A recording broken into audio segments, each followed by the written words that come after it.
तो यार आज की वीडियो होने वाली है सही टाइम पे थंबनेल देख के पता चल ही गया होगा। अब आई नो मुझे पता है वीडियो काफी लेट हो चुकी है, लेकिन क्या करूं यार, हमेशा टारगेट देता हूं, तुम एक दिन भी नहीं लगाते, कुछ घंटों में टारगेट पूरा कर देते हो। अब कुछ घंटों में ही थोड़ी वीडियो बन जाती है, लेकिन still thanks for this crazy response जो कि तुम इस सीरीज को दे रहे हो। और आज की वीडियो से गॉड और सैटामा की रियल फाइट शुरू होगी, जहां पर कि सैटामा सीरियसली लड़ेगा। और इसी वीडियो में हम ये भी देखेंगे कि गॉड की असली पावर्स क्या है। So if you interested keep watching.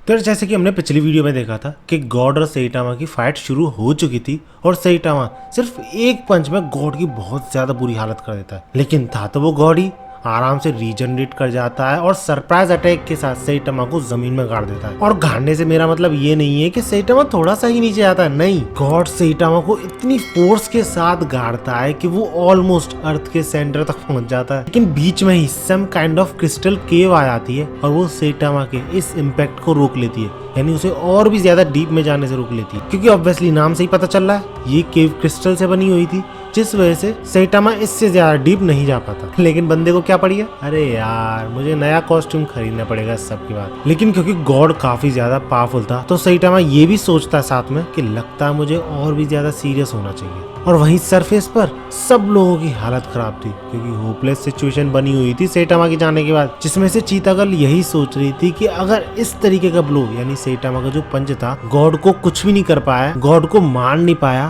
तो और क्या मारेगा भाई। लेकिन इसी के बाद गॉड एक्सप्लेन करता है कि even fourth dimensional being cannot defeat me because among the multiverse there are gods of even higher dimension with powers you cannot even begin to comprehend। जिससे ये क्लियर होता है कि गॉड्स तो जनरल नाम है, लेकिन इन्हीं गॉड्स में कुछ गॉड्स तो बहुत ही ज्यादा पावरफुल होते हैं, कुछ गॉड्स थोड़े बहुत पावरफुल होते हैं और कुछ गॉड्स तो कमजोर भी होते हैं। एंड इस गॉड को तुम कमजोरों में से मान सकते हो क्योंकि ये फोर्थ डायमेंशन के ऊपर आता है, सिर्फ लाइक फिफ्थ और सिक्स डायमेंशन। इसके बाद गॉड कुछ ऐसा करता है जो कि मुझे लगता है ऑथर को नहीं करना चाहिए था, क्योंकि यार इस सीरीज का पूरा पोटेंशियल ही खराब हो जाता है उससे। वो सम काइंड ऑफ अटैक का यूज करता है जिससे कि अर्थ पे प्रेजेंट सारा का सारा ऑर्गेनिक मैटर डिसइंटीग्रेट हो जाए, और इस अटैक का नाम था जजमेंट। और जैसे ही गॉड इस अटैक का यूज करता है आसमान में एक अलग ही तरीके का पोर्टल सा खुल जाता है। और इसी के बाद हम देखते हैं तात्सुमाकी को, फुबुकी को, जो कि डिसइंटीग्रेट होने लगते हैं, धूल में बदलने लगते हैं, just like Avengers end game में हुआ था,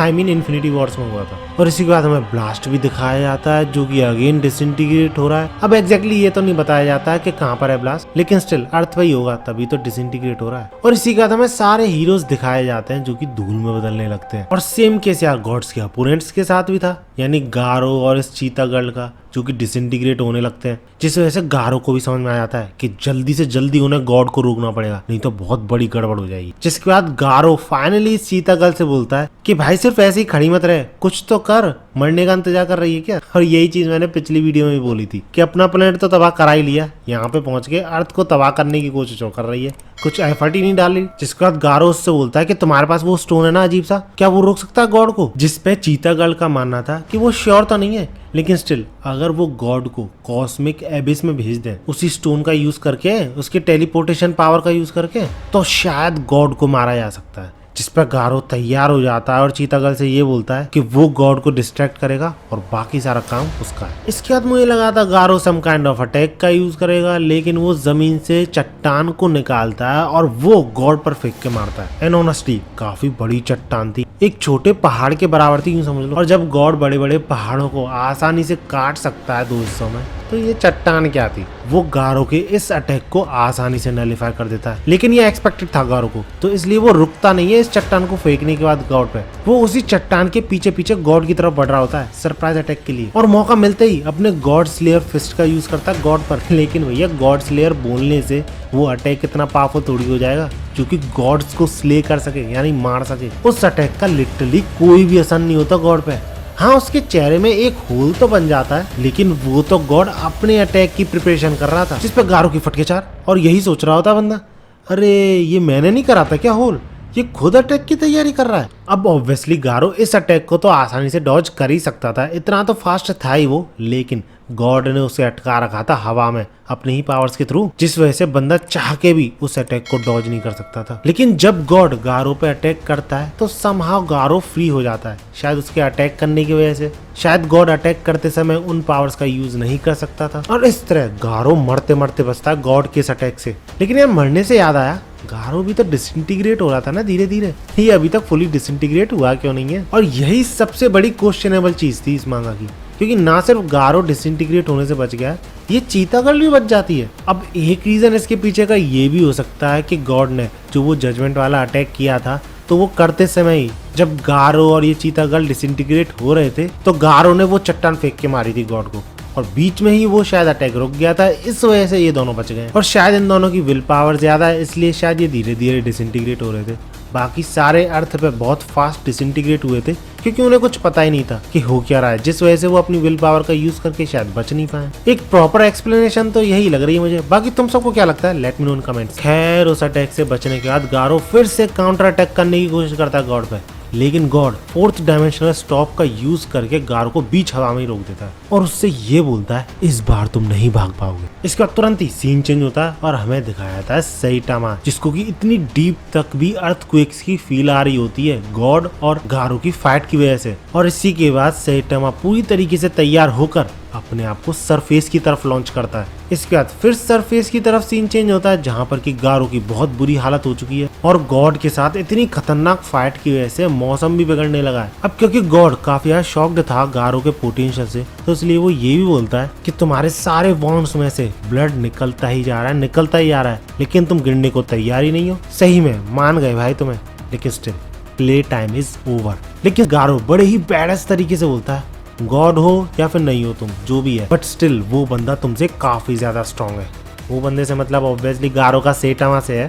और इसी के बाद गारो अपनी बात को कंटिन्यू करते हुए गॉड से ही बोलता है सुन बे, जब तक मैं उससे दोबारा फाइट नहीं करता मैं नहीं गिरूंगा। इतने में चीता गर्ल को टाइम और मौका दोनों मिल जाते हैं और वो गॉड पे उसी स्टोन से वार करती है, जिसके दौरान मौका देखते ही गारो भी उस गॉड पे अटैक करने लग जाता है। लेकिन जब सैटामा के पंच का ही कोई असर नहीं हुआ इस गॉड पे, तो ये टाइम स्पेस स्टोन क्या चीज थी। और ऊपर से गॉड की तो स्पेशलिटी यही है टाइम और स्पेस के बीच में घूमना, तो वो आसानी से उस स्टोन को एब्जॉर्व कर लेता है। कुछ समझे दया। अब चीता गर्ल कोई और प्लेनेट पे नहीं जा पाएगी उसे तबाह करने के लिए।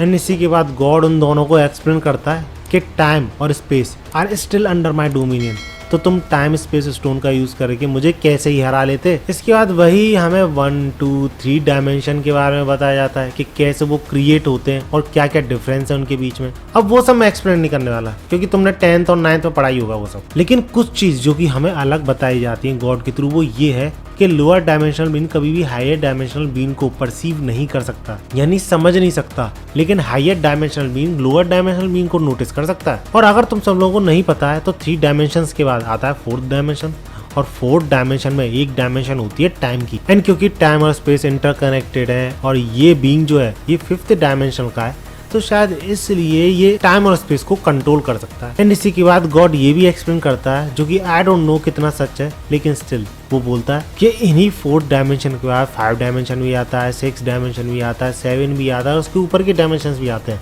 और उन सारे डायमेंशन में जितनी तुम स्पेस टाइम की एक्सेस बढ़ाते आओगे उतने ही डायमेंशन इंक्रीज होती जाएगी। खैर वापस फाइट में आए तो चीता गर्ल अटैक करती गॉड पे, उसे एक अटैक में ढेर कर देता है गॉड। इसके बाद गारो अटैक करने की कोशिश करता है, लेकिन काउंटर अटैक में गॉड इतना खतरनाक अटैक करता है उस पे कि वो मर चुका है, जिंदा है, या फिर बहुत ज्यादा डैमेज ले लिया है उसने, इसलिए हिल नहीं पा रहा है। आखिर हो क्या रहा है उसकी बॉडी के साथ कुछ समझ ही नहीं पा रहा था बंदा। लेकिन क्योंकि उसको प्रीवियस मेमोरीज आ रही थी पिछले पास्ट की, जो जो उसने चीजें की हैं, तो शायद उसे ऐसा महसूस होता है कि वो मर चुका है। और इसी सब के दौरान सैटामा अभी भी सरफेस की तरफ बढ़ रहा है। अब उसे इतना टाइम इसलिए लग रहा है क्योंकि वो धीरे धीरे छोटे छोटे पंचेस के साथ सरफेस की तरफ बढ़ रहा है, क्योंकि ज्यादा तगड़ा पंच मारा तो हो सकता है अर्थ ही एक्सप्लोड कर जाए। तो कह सकते हो भैया सैटामा की भी मजबूरी है, वो धीरे धीरे ही आ सकता है सरफेस की तरफ। और जब तक सैटामा सरफेस तक पहुंचता है गॉड से फाइट करने वाला कोई भी नहीं बचाता। एंड इसके बाद कितनी तगड़ी फाइट होने वाली है गॉड और सैटामा की तुम अंदाजा लगा ही सकते हो। तो वो फाइट होगी अगली वीडियो में और प्रोबेबली लास्ट पार्ट होगा अगला पार्ट। एंड इस पार्ट का टारगेट थोड़ा बड़ा रखते हैं, जिससे कि मुझे थोड़ा टाइम मिल जाए वीडियो बनाने के लिए। 10 के लाइक्स रखते हैं। जैसे ही 10 के लाइक्स पूरे हो जाएंगे अगली वीडियो आ जाएगी। और क्योंकि अगला पार्ट लास्ट पार्ट होने वाला है इस सीरीज का, तो सब्सक्राइब करके रख लेना। मिलते हैं अगली वीडियो में एंड भागो।